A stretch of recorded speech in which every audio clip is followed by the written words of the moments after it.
What's up, Juventini? Today we see if agent Weah can pull some strings and lure Jonathan David into Juventus. All right, he speaks on the relationship he has with David and confirms inquiries on Juventus have been made, and we'll take a look at what's been said. But we also have to clear the air on the mass confusion being put out there by media around this move and when it actually takes place, January or the summer. We'll go through that. The backline, we get the two pieces of a criteria Juve is looking for in a move at the backline, and is a potential return on deck there. We'll go through that. Vlahovic, his contract renewal discussions, and then of course the Derby d'Italia. It is upon us, and we get another confirmation around the starting lineup and what we could see in that matchup. We're going to go through all of that together right now. I'm Berto. This is the AJCR channel dedicated to Juventus. It's October 25th. Let's rock with the news. And yes, we kick things off with agent Weah looking to pull some strings and bring in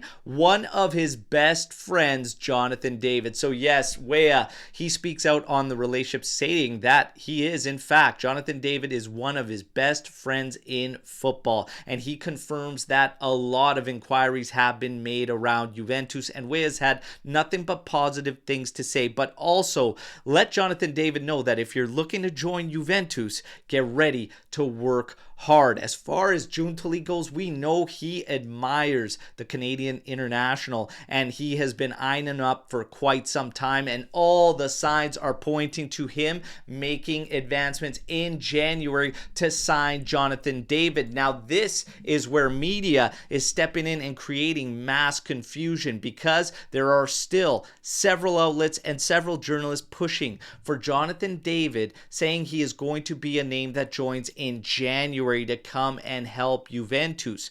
Before we even take a look, okay, at Lille, where they stand, and the possibilities of them letting that happen despite staring down the barrel of getting nothing in the summer, before we even get to that, we have to look at the non-European positions, okay, because this is where the mass confusion is being laid out, and today is no different. Tuttosport states that today the non-European slots are currently taken at Juventus, and they continue to put this, stating that they would have to free up the spot to bring in Jonathan David. However, that is no longer the case.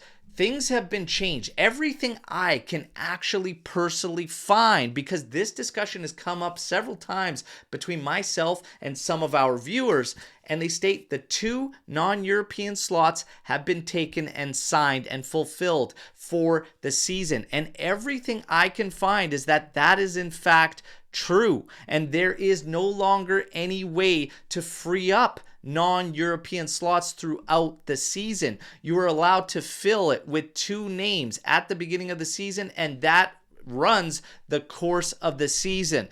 But again, mass confusion, because there are many outlets, not just Tuttosport. I'm not going to throw them completely under the bus, but there are many outlets still reporting that this move can go down in January. But as far as everything I can find, it would not be January. I think in January, teams are going to move to try and secure the deal for the summer. Jonathan David, potentially in the summer. So that's where we're at. The backline, though, we get the criteria today of what Juve is looking for. It is a loan, and it is a ready-to-play player added in. Skriniar, Kiwior, two names that still rock the top of the list, but are we in line for a potential return? Because the name of Dragusin has emerged, and he is a potential candidate for a return to Juventus. Now we get to Vlahovic. His agent is in Italy, will be there for several days, meeting with the player, discussing the future, and apparently set to be in Contanassa either today or tomorrow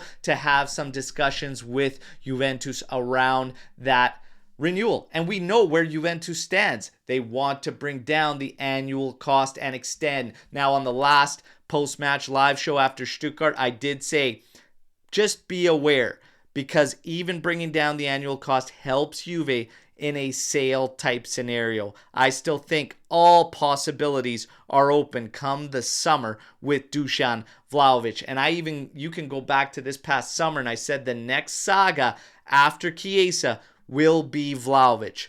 Let's see what happens. The Derby d'Italia, though, that is upon us, all right? And now we take a look at, well, first up, Marcus Thuram's words, stating obviously he is excited to play against his brother, whether Khéphren Thuram is in the starting lineup or not, but asked about his father, Lilian, and who he will be supporting.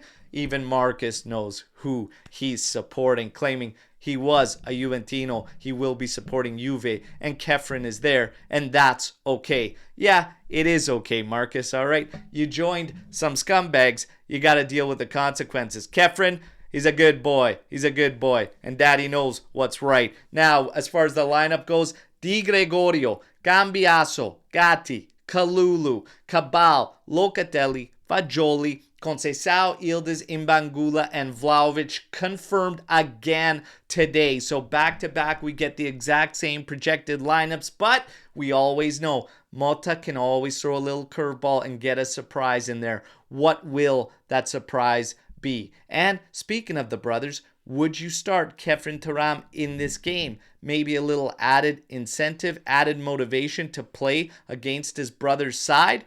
What do you think? You know the drill. Like the video, subscribe, join our AJC Army, but let me know what you think about that and all the news around Juventus today. And of course, I'm back tomorrow with another edition. As always, fino alla fine, forza Juventus. Ciao tutti.